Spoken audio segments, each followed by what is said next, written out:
Welcome back to part 2 of this week's episode of Leading Our Own Way, featuring our special guests.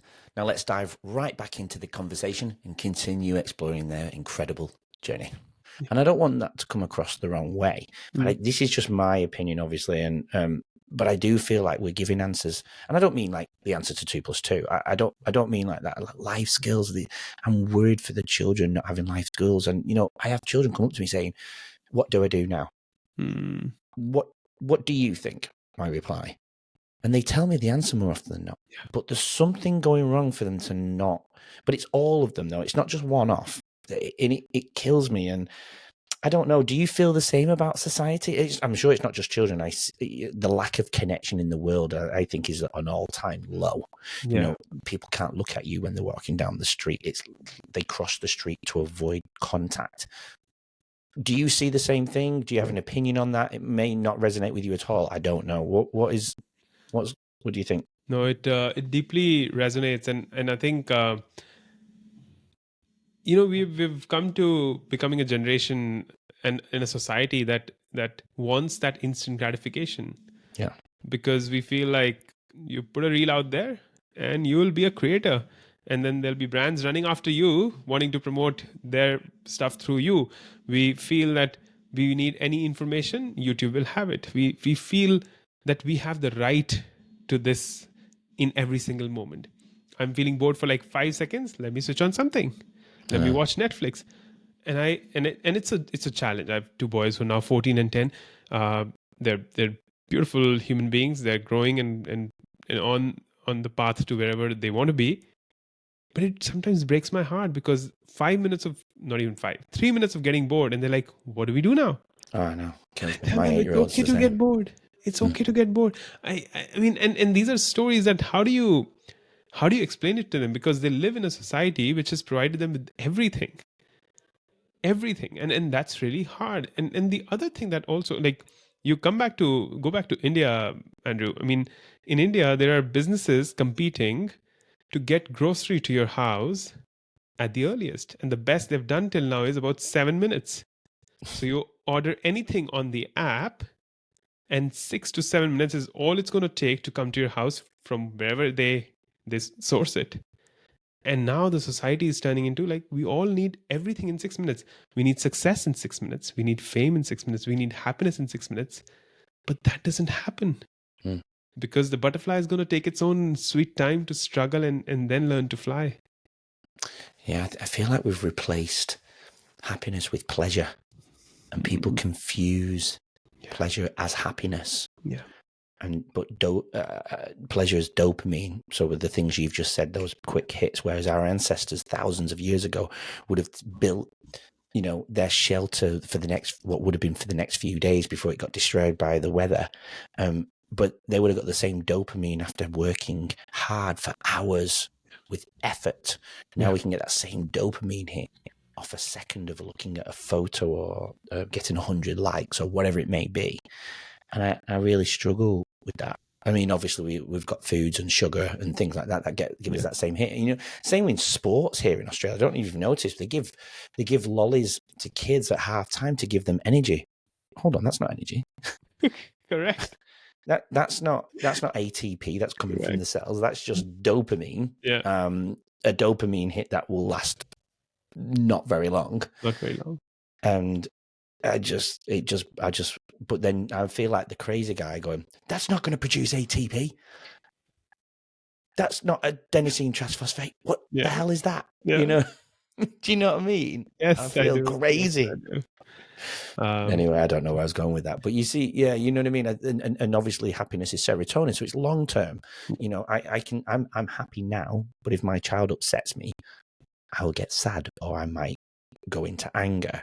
But it doesn't mean I'm unhappy in life, because I'll come out of those other emotions. So I don't believe happiness is an emotion. I think it's a state that considers a few different factors, satisfaction and enjoyment and and so on. I forgot what the other one was I always used to say, but yeah. Anyway, we've gone off there a little bit, and I'm sure it'll tie in nicely with what we're going to talk about. But let's go on a little bit about your journey, because you've been on a bit of an interesting journey outside of the TEDx talk. Yeah. You have moved to Australia and you've created your own business. Let's talk a little bit. We normally start off with how you're leading your own way, and we're 25 minutes in now. But and I love that, because I think it was great. I think it was a great start. But what do you do? What have you created since you said you went through a bit of a messy middle, and sometimes you doubt yourself, and sometimes you know the fear and the courage. What do you do? Yeah. Oh, that's such a deep question. The shortest answer to that, Andrew, is that I create joy for myself and impact for others. And how I do that, I think that has varied from the years that I've been into professional work, so to say. Quickly sharing, I started my journey as a physiotherapist. So I have a master's in orthopedic physiotherapy. Built about 3 clinics back home in Delhi, India. Did really well with them. But by 2012, I was like, I want to touch lives across the planet. And so being a physiotherapist is not going to allow me to have that impact. So what do I do? And that dissatisfaction was overwhelming. And so I started to network, met a professor at Columbia Business School in New York, went to them, met them, said, please hire me. And they're like, Utkarsh, what would you do? And I said, I'll do anything and whatever it takes to deliver impact and still do a good job for you. And all I need is whatever I'm earning right now as a physical therapist, just pay me that. And that was my entry into this new world, where I started filming and editing leadership content, Andrew, which is where the journey kind of transformed. Spent about 8 years with them. And when the pandemic came about, I was like, there's more to life than to do a job. And yes, I'm doing a very purposeful job. Yes, it pays really well. But I want to do more for people around the world. And I want to have the freedom to do what I want to do. And that's when what I'm currently doing in 2020 December was born this company called Ignited Neurons. And then since then, I do coaching. So that's the mainstay, leadership and executive coaching, which sometimes also transforms into life coaching, but business coaching is the top.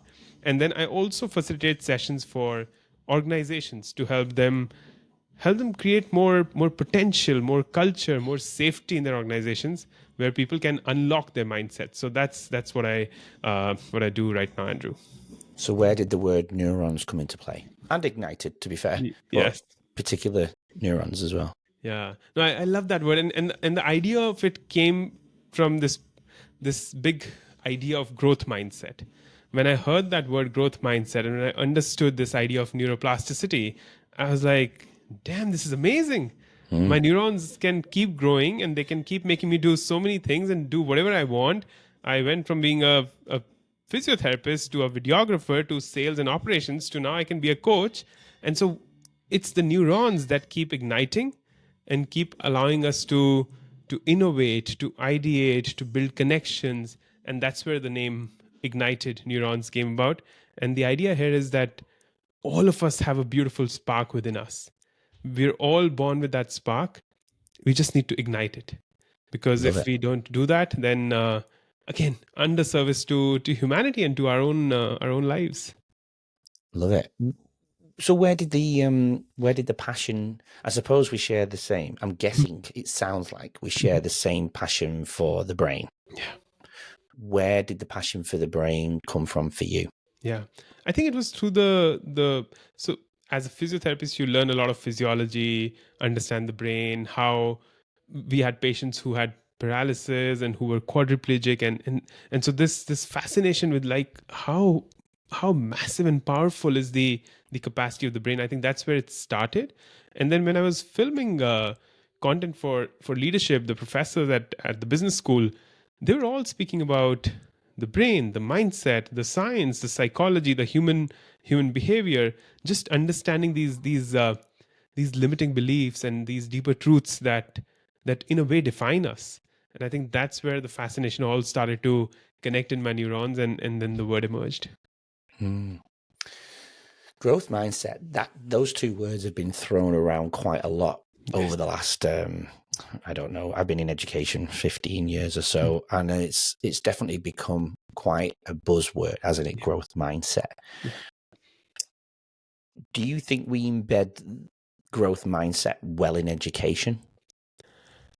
Is it? Sadly, Go on, no, go on. no, I mean, good question. Sadly, no, Andrew. And my experience right now, I'll speak from an Indian experience, and I know there's a cultural nuance to that. And why I say that is because I was educated in that Indian education system, and now I'm seeing my kids learn in this Australian way of education, which is quite different from what we had in India.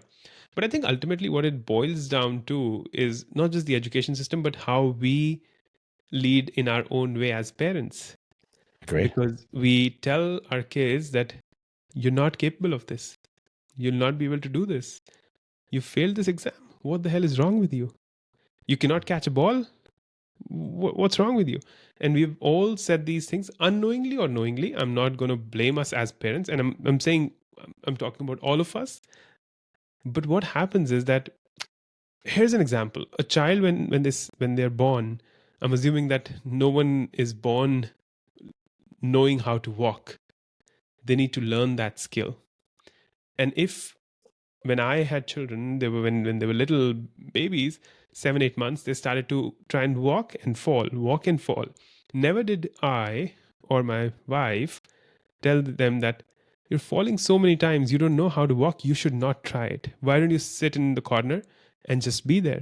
We nudged them, we motivated them, we praised them for the effort that they were putting in. And that's what Struggle. allowed them to walk.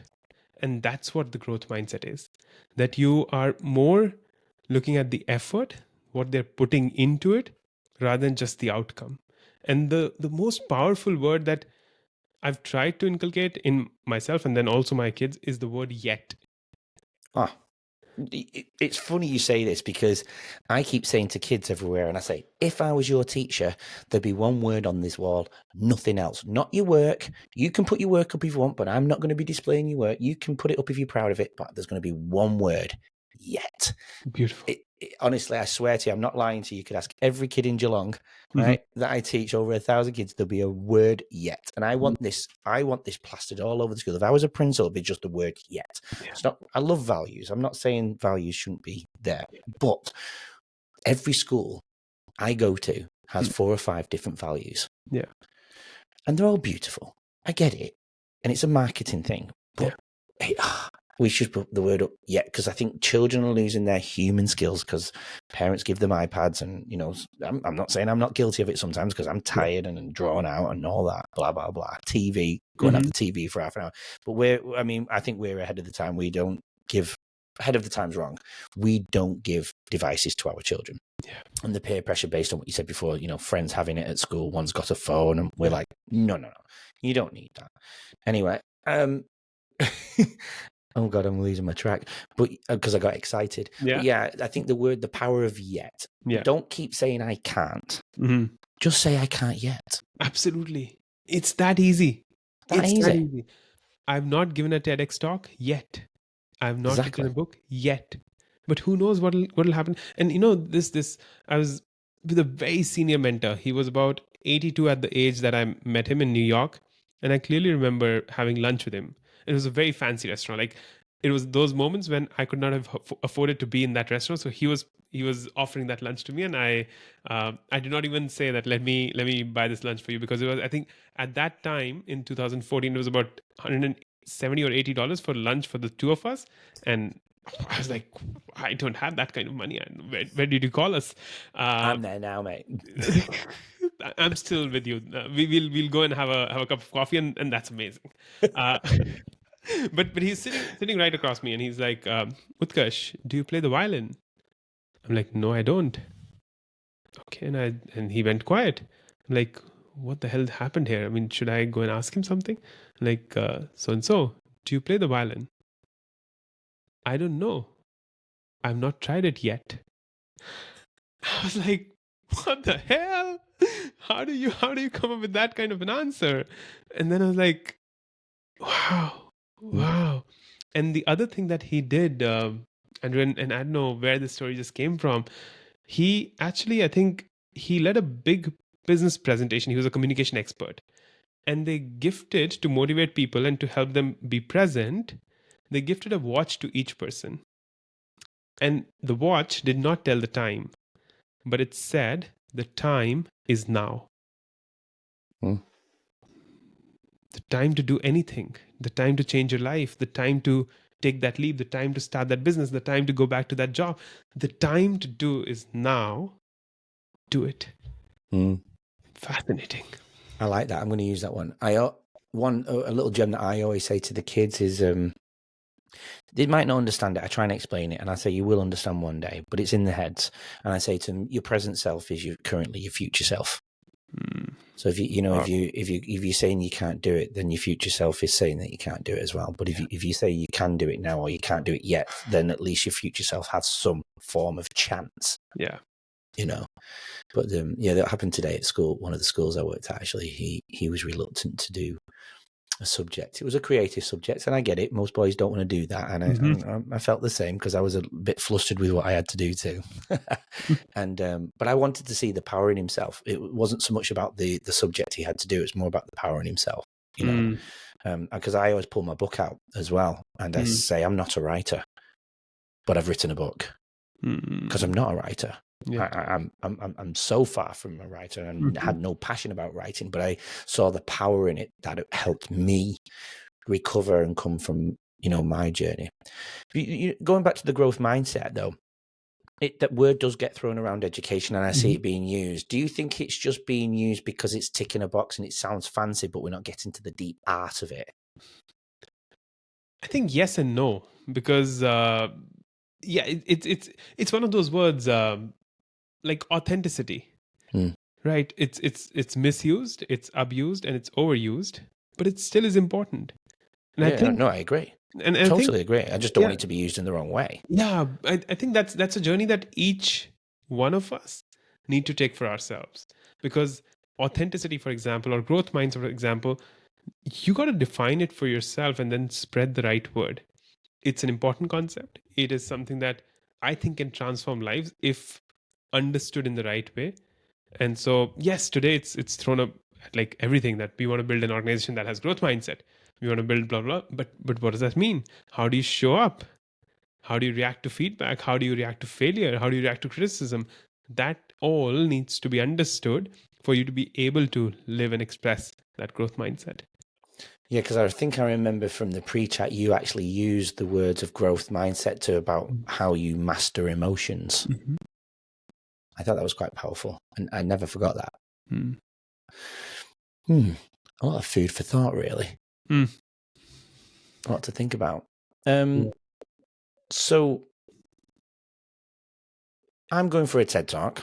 And this can obviously correlate to anyone else who's in that messy middle or looking to do something, a shift in their life. Yeah. What piece of advice can you give to me then that is going down that same route? I think three things just pop into my mind, Andrew. The first one is, I think, clarify your why. Why do you need to give that TEDx talk? And that why could be very personal, could be for the community, for the world. It could be anything, but that clarification and your honesty with yourself as to why you need to give a TEDx talk. And my journey through that was, first, it was just to get credibility, a tick in the box. That was my first thought. I think it was first for me too. And it's a valid thought. And you all, like, we all want that credibility. Who doesn't enjoy credibility? And if there's a stage that can give you that, then there's nothing wrong with it. And then it started to come to a phase where I was like, why does the world need another TEDx talk? Why do I have to take that space on the internet, on the YouTube channel for a few thousand, maybe 100,000 views? Why does the world need my TEDx talk? And then when I went through the whole story, when I took this leap of coming here to Australia, and when this idea started to kind of get clarified, then I really thought that people are grappling with fear. And I think that's why I need to give that TEDx talk. And then the emotion, then the story, the expression became authentic. Another word that is misused and abused. But that why needed to be very clear, that I want to do this for those who are grappling with fear, and it's going to help them. The second thing is, you had a question about that? No, I'm just writing a few things down because I do want to come back to a couple of things. Perfect. The second thing that comes is then craft that story and make it yours. Because on a TEDx stage, you cannot imitate someone. You cannot try to get inspired / steal. You can choose whatever word you want to use. You cannot steal someone else's story. So be very real on what your story is and craft that story. That's the second thing. Yep. And then the third thought is keep applying.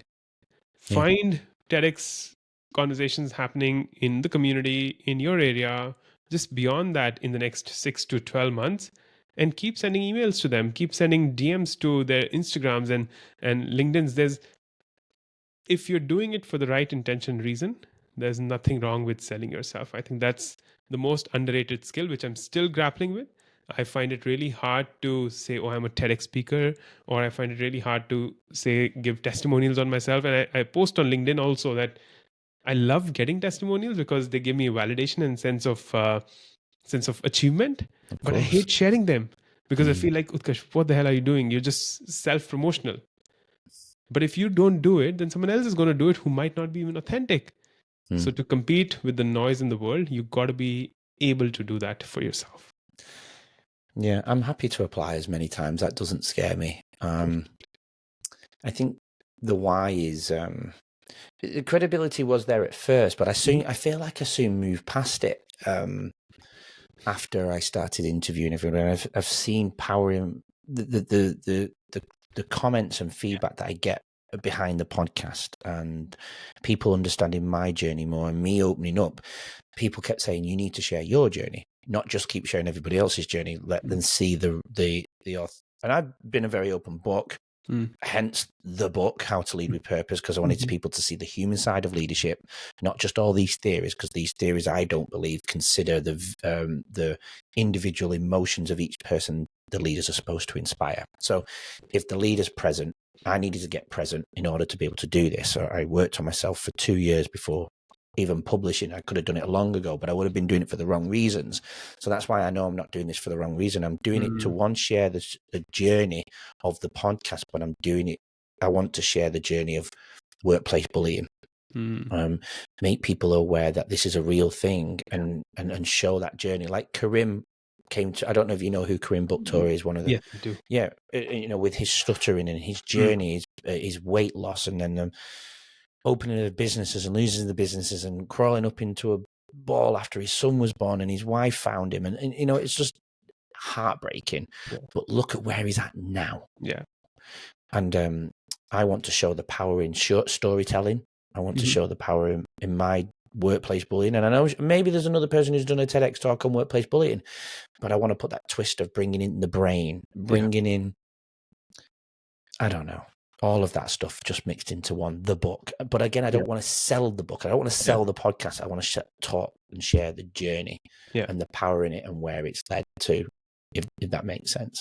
It does. Beautiful. And one of my mentors once told me, I was trying to, I think, grow through a challenge. And what that person told me is, Utkarsh, you need to learn to find your sharp edge and then provide that sharp edge to everything that you do. And what was your sharp edge then? I don't remember then. What was it? I think it was still connection. Connection is the biggest one for me, for sure. Yeah, it was still connection. And now it's moving into awareness, Andrew. The awareness of who I am and how I'm feeling and what I want to achieve and how's Andrew feeling right now and how's my children and my wife, and that awareness of the emotions of where we want to be, of if something's working or not working, what needs to change. I think that awareness now is the sharp edge. Yeah. Agreed. Yeah, the difference between perception and perspective, right? Yeah. So fear. No, actually, before I get onto fear, authenticity.